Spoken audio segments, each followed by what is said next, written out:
Serais-tu capable de me dire c'est quoi que tu recherches justement dans la grosseur des testicules? Oui, ben dans la grosseur, dans le fond, on veut avoir une bonne circonférence scrotale. Fait que, bon, là, on évalue des Angus de 1 an et 1 mois, 2 mois.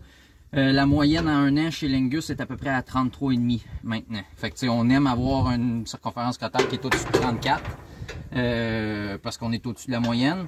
Bon, lui, tu vois, il est à 40,5 à peu près.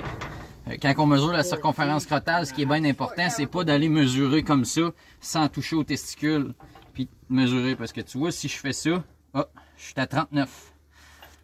Fait qu'il faut vraiment aller chercher les testicules avec le col du scrotum, les pousser vers le bas, essayer d'enrober le col du scrotum avec notre main pour vraiment avoir une pression, puis avoir les deux testicules bien descendus dans le scrotum.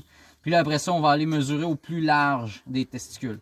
Environ ici, d'où mon 40,5, 40,5 dans ce cas-ci. Fait que souvent, ce qu'on peut faire, c'est on peut prendre 2-3 mesures de suite, puis faire une moyenne. Parce que ça va arriver là, que d'une mesure à l'autre, on va avoir un petit demi-centimètre de différence. Okay. On va avoir une symétrie dans les deux testicules. Fait que les siennes, là, c'est pas mal pareil. Bon, je dirais peut-être que la droite est une petite affaire plus grosse, là, mais c'est vraiment minime. Fait qu'on a une bonne symétrie. On veut pas avoir d'anomalie au niveau de la fermeté. Fait que ces testicules sont assez fermes, sont pas molles. Après ça, ben, on a la queue de l'épididyme ici, qui est la petite partie.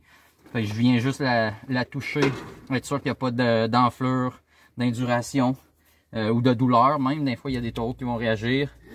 La droite, on a les têtes. Fait que l'épididyme, c'est là que les spermatozoïdes s'en vont. Après ça, ça monte. Tuc, tuc. Fait que on a la tête de l'épididyme ici. Fait que même chose, pas d'induration. Puis la forme du scrotum. On aime avoir un col qui est plus petit, puis après ça, les testicules qui s'ouvrent. On veut pas avoir ça straight, puis normalement, ça veut dire qu'il y a pas mal de gras au scrotum. Fait que lui, il se dessine un petit peu, le col. Il pourrait être un peu plus prononcé. C'est quand même un jeune taureau. Il est en bon état de chair, mais il n'y a pas trop de gras au col du scrotum là, dans son col, lui.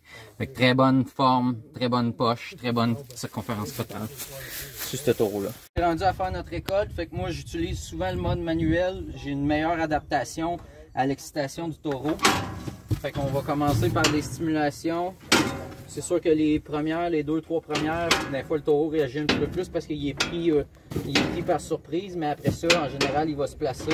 Ça arrive qu'on ait une petite stimulation au niveau d'une patte parce que la sonde, elle vient stimuler les nerfs de ses pattes. Okay. Fait qu'on a une érection, on est en mesure de déterminer que le pénis est normal, qu'il n'y a pas d'anomalie, d'adhérence, de fracture du pénis. Le prépuce est normal, il peut s'allonger. Fait qu'on va continuer la stimulation. Les premières portions de l'éjaculat comme ça, c'est vraiment du liquide séminal. Fait que c'est le liquide qui est produit par les glandes vésiculaires puis la prostate.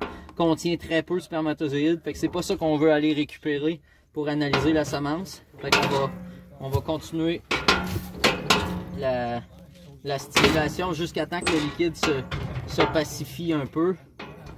Fait que là, c'est encore du liquide séminal.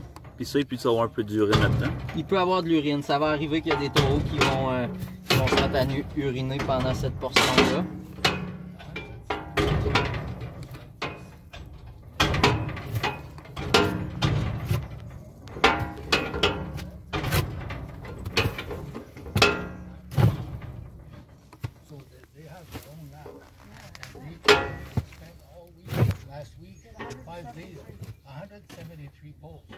Oui, il fait juste donner du liquide séminal pour l'instant, comme les autres. Et comment tu fais pour l'identifier quand c'est rendu du sperme et non ça va être vraiment plus foncé, là. Plus opaque en fait, là, comme liquide. Fait que là, tu vois, là, en y donnant une pause puis en recommençant, il m'a donné de la semence. Ça, c'est de la semence. Donc, je vais juste en profiter pour mettre un petit bouchon sur cette portion-là. Je vais la garder dans ma chienne pour la garder au chaud. Puis on va essayer de prendre une deuxième portion. Fait que juste d'un fois en relaxant, ils vont la relâcher. Là, lui, tu vois, en relaxant, il me donne plus de l'urine que d'autres choses.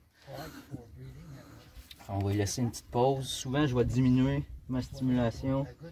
Puis je vais recommencer à une puissance un peu plus faible.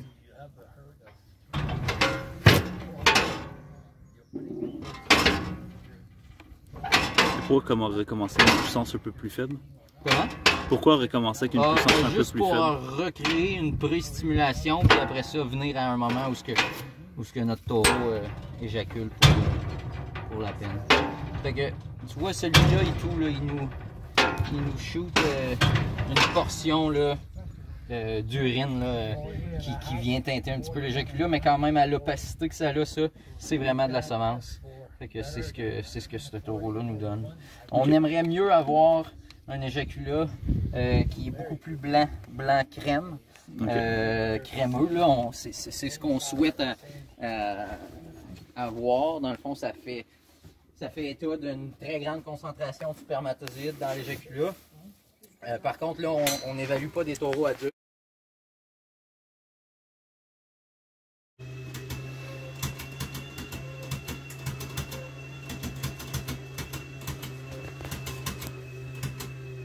Est-ce que tu peux m'expliquer ce que tu es en train de faire exactement en ce moment? C'est notre comptage. Fait que normal. C'est quand j'ai des cœurs pliés, mettons, c'est anomalie secondaire. Puis quand j'ai des déformations de tête, c'est anomalie primaire. Il faut en compter 100. La machine me dit, ça va faire clock, là, mais que j'en ai 100. Je suis en 61. Puis la norme, c'est d'en avoir 70 qui est de... Et plus de normal. Fait que mon premier doigt, là.